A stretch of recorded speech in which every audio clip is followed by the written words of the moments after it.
Good morning, guys, and welcome back to the Now Morning Show, where this morning we shine a spotlight on our friends at HRMATT.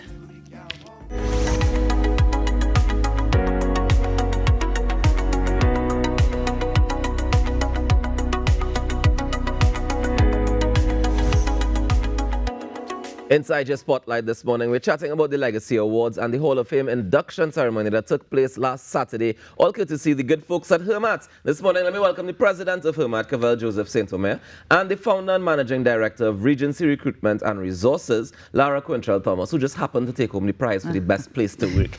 But let's get into it this morning. Good morning, ladies. Welcome back to the show. Good morning. Thank you very much. Congratulations, Lara. Thank you so much. We're really thrilled. We'll get into your celebration and your award in a little bit. But before that, let me just remind people, Cavelle, the Legacy Awards and the Hall of Fame induction, they're powerful milestones. Remind people what inspired HRMATT to even begin this journey and this platform, and tell me how they shaped the future of HR and TNT. Well, first, it was important, firstly, to honor our founders. So it started off with that. Right. And the 6 awards being named after them. And then, of course, recognizing those who volunteer. So it was 6 + 1, 7, the first year. And we recognize, of course, besides our founders who had the vision to create HRMATT 36 years ago this year, actually, it was also important to recognize firms and individuals who are doing innovative work, who are influencing organizations and national development by extension as well, too. So it was creating awards dedicated to HR professionals and organizations investing in their people, because there wasn't any other space doing that in Trinidad and Tobago as well. Right. You had Chambers Award, and I mean, contractors have awards, the engineers, everybody had awards besides HR professionals. And then also recognizing for us, naturally, in the workspace, we take care of everyone else, but we don't take care of ourselves. So it was one way to create a space for us to network, come together and celebrate our profession, an evening of excellence. And Saturday, oh my word, it was excellent. Nice. I love to hear that. Yeah. Now, Lara, tell me, from your perspective, right, these awards and these HR recognitions, how do they help your company to be able to say, well, we'll put people first and we'll celebrate this? Does it inspire that at all? I think, as Cavelle said, you know, inspiration comes from not just other people saying that you've done a great job, but from our community, the HR community, celebrating each other, because every other discipline has awards for everything. And HR is one of those quietly in the background, doing all the work and never getting any recognition. And it's the same thing as being an entrepreneur. You know, you heap praise on everybody else, but the only person who tells you you're doing a good job is your mother. And it's, you know, it's lonely. And I think it's very important for us as a community of HR professionals to come together once a year, which HRMATT has wonderfully brought this event to us on an annual basis, to say, you know, we're doing a good job and it's important to celebrate our achievements, progress. People in the field understand that the profession has evolved so much and changed so much. I mean, if you think even just about the period of COVID, really the cornerstone of employee engagement, resilience, wellness was HR. It was HR professionals across the world who just rallied and came together to create policies and programs to support organizations through that, you know, kind of once in a lifetime experience. So we are very much underpaid, undervalued. and so it's important for us to come together and say, you know, good job, highlight the achievements and to celebrate HR professionals and of course the people that we work with. Okay, and when you celebrate and you are celebrated, does it now you take it back to the company and say we need to invest more in our HR practices and policies? Yeah, I think so. I think you know, listening to some of the other awards and what the other companies have done, you know, it inspires you to review your own policies and procedures, your own workplace culture, and see where things can be changed. Certainly, as we this year have amazingly won Best Place to Work, you know, some of the things that we're doing, just in discussing those, we hope will inspire other employers to think about them. So it's very much a sharing of information, ideas, knowledge, and of course networking is always great, right? Important for us to do that. So Laura, since you bring it up, right? Yeah, I just had to mention my fabulous trophy. Your award on Best Place to Work. But tell me, what do you believe made the big difference in you winning this prize this year? Well, some of the things that Regency has done, even really before COVID. Now, let me just preface all of this by saying I own the business. Right. So if I want to do something, I just do it. more or less. It's sort of a semi-democracy, put it that way. Semi? Yeah. My managers The other semi is dictatorship.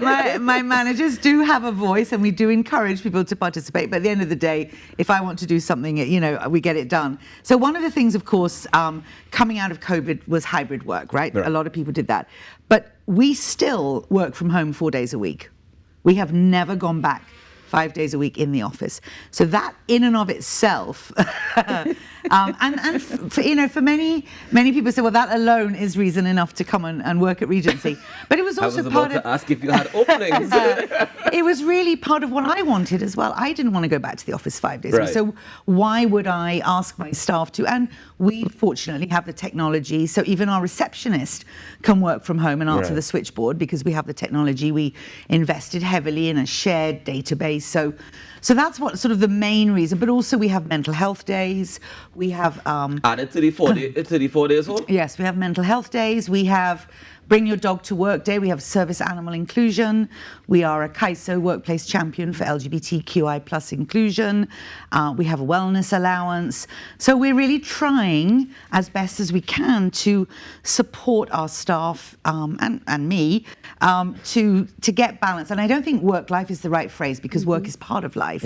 But it's really just to find balance between work, family, hobbies, time to do nothing, Netflix and chill. And we have really seen that it has, with the use of technology, it has transformed the culture of our organization.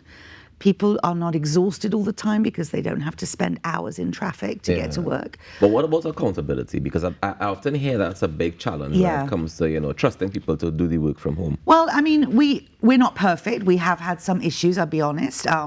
Couple of, there's always going to be one person who takes advantage. And I always remember during COVID, when of course we were all doing this, one of my clients saying, I get everybody to come online at 8 a.m. But the kind of work that they were doing, a lot of their work was being done overnight because he had a creative organization.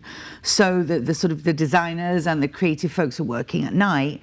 So therefore at 8 a.m. they were fast asleep. So it's not about time as much as it is about output. We do have regular check-ins, we have weekly meetings, and we also have what we call patio days once a month, which is people all together in office. So one day a month, we all come in. And this year, of course, will be our Christmas lunch, this month, sorry, but we sit together and we use that opportunity once a month to update on different things, Lara, what's happening. Just said one day you're coming to work for this month, the way everybody coming in the office. Well, all of us together. It's for your Christmas party? Well, this month it will be our Christmas lunch, You sure you don't have open?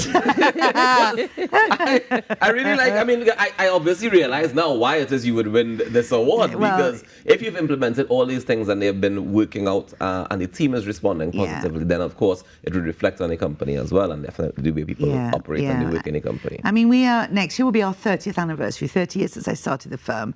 And as Cavelle well knows, because we've been friends for a long time, I have employees who've been with me of the 29 years, 28 years, 27 years. So clearly, I'm doing something right. So, I mean, we're not perfect and, we do make mistakes, but I really we try to listen to the staff. We have wellness surveys we do on a regular basis as well to sort of steer us in the right direction. So I hope that inspires other employers to think about that. I hope so too.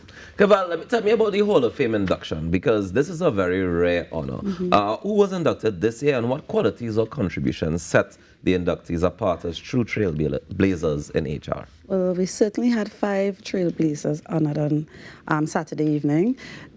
We had, of course, the founder of HRMATT, Gordon Draper.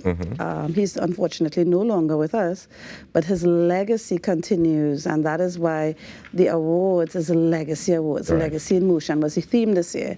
And let me tell you, just looking at those videos and looking at past photos of him, that reflection on his work and his contribution not only to HR but to national development overall, to me, and his family being in the room as well, they should all feel proud, and I felt proud. And I didn't have the opportunity to interact with him. I mean, his role with forming right now the Arthur Luckjack Global School of Business, formerly Institute of Business, again, Draper was behind that as well too, is the foremost academic institution for executive education, so for business degrees and all of that, right? Then you had Dr. Nan Ramgulam. I mean, Nan is a legend, all on her own. One of the early members of HRMATT in its foundation years, but also one of the first people in HR as a whole. And in those days, it was personnel administration. Personnel, that's what they used to call HR. Yes. So even recalling her story and her contributions and the fact that, I mean, it was a personal honor for me to issue the award to her, to hand it to her, because she supervised me when I was doing my thesis as well. So it was a full circle moment for me, to honor her in that way. And I mean, she really did feel appreciated and honored on the evening, and thanked HRMATT tremendously. Then you had Dr. Kwame Charles, another legend in his own right, former CPO. I mean, when you look at the track record, and again, it's up on the screen, so it's a lasting, indelible mark that was made by these 5 professionals, Dr. Kwame Charles and the Minister of Labour. He was able to present the award to him, and Dr. Kwame Charles supervised him for his thesis. So it was a full circle moment for him, right? We also had Dr. Roland Batiste, and again, 4 out of our 5, those 4 that I called so far were all connected to Arthur Luxor Global School of Business as well, too, which is interesting, right, in terms of their own background. And finally, Ms. Sandra Marchak. And 3 of them were former CPOs as well, too. Yes, and Ms. Sandra Marchak was the head of the public service at one point in time before she retired.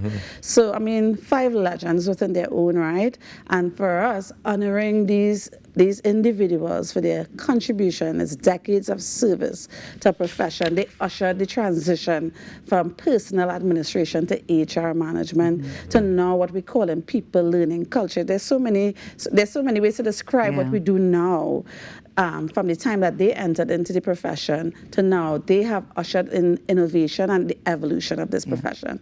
Then, of course, we had our winners. So you had the inductees, but you had the winners, the awardees who had some semblance of competition, so to speak. And I just want to reiterate that HRMATT board does not select the winners. Say, hey, Lara, because Lara said all his friends long time. So. That is nothing to do with this. Nothing to do with this at all. We engage a firm. TT has been a partner with us from day one, and they are the ones who do all the background checks, verification, and through their committee would recommend via report, very detailed report to the board, and we accept the report. So in this instance, we had, again, 9 new freshly minted awardees. We had for the Maxine Barnett Award for HR Excellence, Dr. Sterling Frost, ORTT. Unfortunately, he couldn't join us on Saturday because he had higher level responsibilities, but he has promised to do, similar to what we're doing with Lara right now, to do some work behind the scenes with us and to publish an article. But he was deeply honored, and this is someone who, I mean, you don't get better than the ORTT, right? And he was deeply honored to be recognized by, the community, the profession. Then, of course, the Glenn Wilson Award for Industrial Relations Excellence, Mr. Gerard Pernard, again, former CEO of ECA.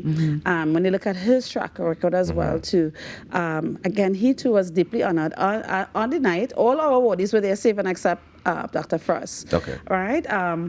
When we consider, I went through Glenn Wilson, the L. Anthony Watkins Award for Advocacy. So another organization close to Lara's heart now, right? The Port of Spain Central Rotary Club. And you've been here for that one several times. But it's the first time an organization won in that category. In the past, it was always individuals. Yes. So the Rotary Club was recognized this year. And I mean, it's a great honor because it's testament to the work that they do, not only in terms of advocating for social issues, but also for workplace development as well, and policy development as well.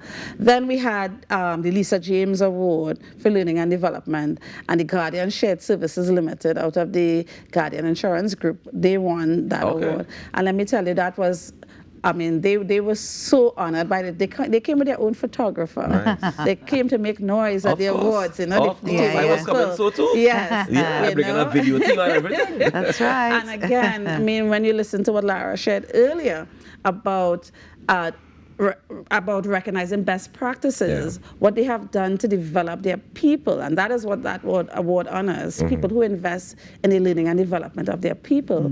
And you may think companies are not doing it, but a lot of companies out there are investing in their people, in their development of their people, recognizing that the people are the #1 asset, you know? And I mean, when we heard what they've done, because on the night you get to understand why they won the award, and it was a highly contested area as well too. All right. We also had the Best Place to Work, the Corey Jones Award, which Lara, of course, was the recipient. And again, she shared a bit about why, in terms of some of the innovative policies and how they've embraced technology. She had me at the 4-day work week. 4-day work from home week, she had me there. The two regional categories, the regional individual for HR Excellence, Ms. Teresa Smith-Hall, she flew in from Turks and Caicos. Nice. So she was with us.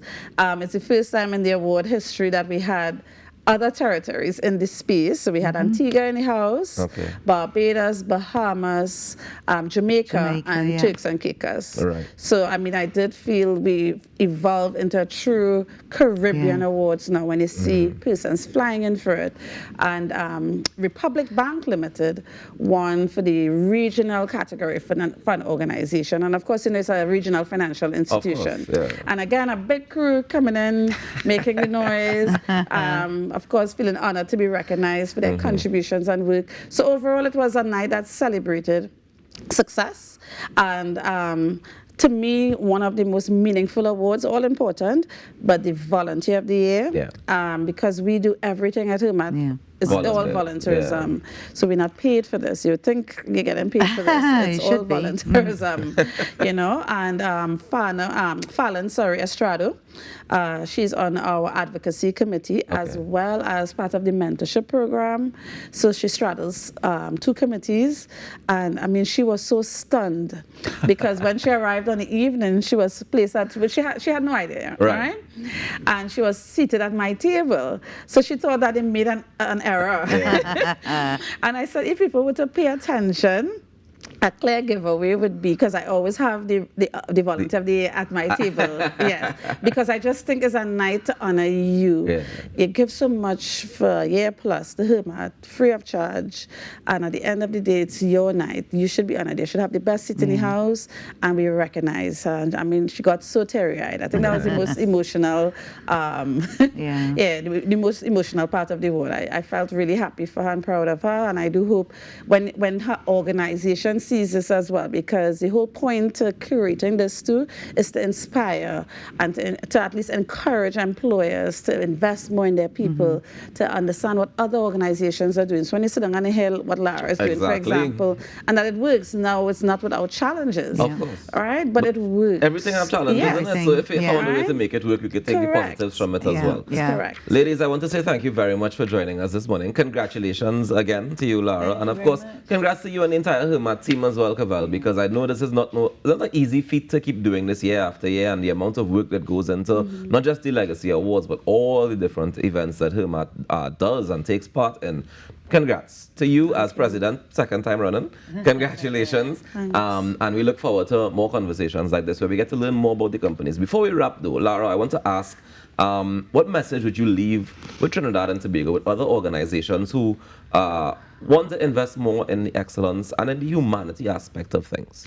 I think it's important to understand that you need to talk to your staff, you need to listen to your staff. It doesn't have to cost a lot of money to be innovative, to be responsive. So even things like, as we say, we give people a mental health day every couple of months. You don't have to explain why you need it. You just tell us the day before that you're not going to be in tomorrow. We expect that you make arrangements with your team, that your work is covered, but I don't need to know why. If you want to stay in bed, you stay in bed. I don't need a reason. And something as simple as that doesn't cost me any money necessarily, but means a lot to an employee. And I think that employers feel sometimes that it's going to be a set of money or cost or time or procedure, and sometimes the simple things can make a lot of difference to people's well-being, as well as their commitment to the firm, their belief in the organization, and that the organization has their well-being at heart. We've all come through a pretty rough time with the pandemic. times are tough now. The economy is very challenging for many businesses. So any little thing that you can do to ask your staff, what would they like to see? What would they need? How can you support them? Not just as HR professionals, but anybody in the organization who's running a team, who's got people with them. I think it's important to ask the questions, to listen, and to be open to innovative ways to create a workplace where people, to become an employer of choice, where people really want to come and work. Lara, what I'm hearing you saying there is that all we need to do is care. Yeah, I think that's right, yeah. Thank you so much for those words, and thank you for joining us this morning, ladies. Ladies and gentlemen, Lara Quentrall-Thomas, the founder and managing director of Regency Recruitment and Resources, and the president of HRMATT, Cavelle Joseph St Omer, joining us this morning to chat a bit about the HRMATT Legacy Awards and the Hall of Fame induction, and to celebrate Lara on her new award as well. Yes, thank you so much. Merry Christmas, everyone. Thank you. All right, guys, on that note, we take a quick break and we come back with more in our morning show. Stick around. Every day we walk where these giants walk. Every day we walk.